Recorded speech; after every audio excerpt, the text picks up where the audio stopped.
on a corner in Hong Kong. My baby was down in Hong Kong.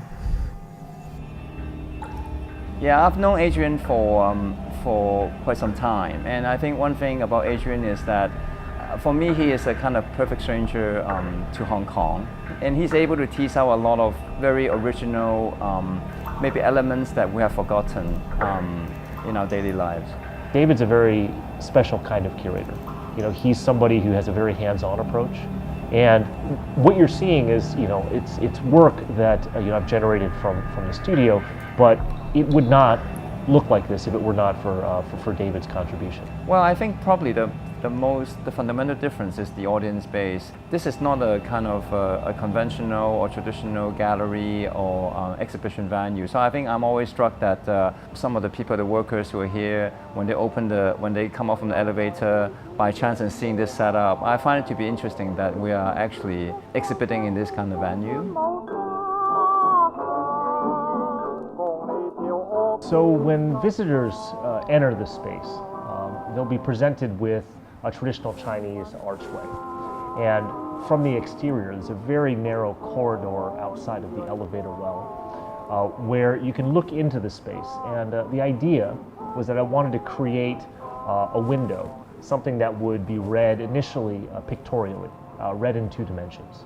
And it isn't until you traverse that initial arch that you're enveloped into a very different kind of experience. I think Hong Kong is over-sensational, right? It's a blasé situation, so in some ways we're trying to simulate a very compressed cross-time, cross-space experience in a very compressed, compact situation. So as you see in the exhibition, we have several components. We've got rocks that are pulled from, you know, the early 1940s all the way until the late 1990s. I think the point here is really about addressing a sense of loss and also how we deal with it on a more kind of psychological and a personal level.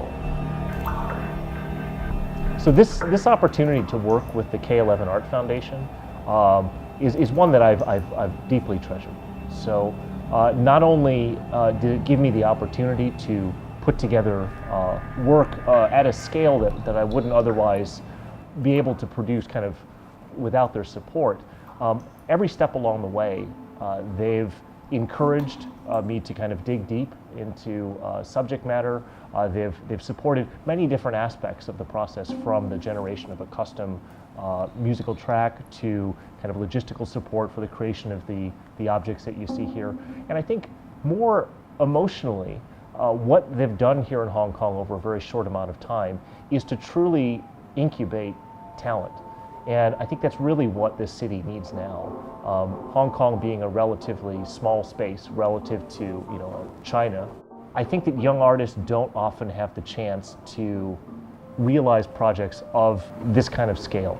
And when they do, they often don't have the right platform to show this kind of work to an international community. So I'm truly grateful for the chance to make this happen. I think it's very, very important, instead of only showing works, I think it's really commissioning artists and curators or people from different disciplines to create content, in situ content or context-specific content in the space. I think this way, I think we can really engage in cultivating a broader audience base for contemporary art.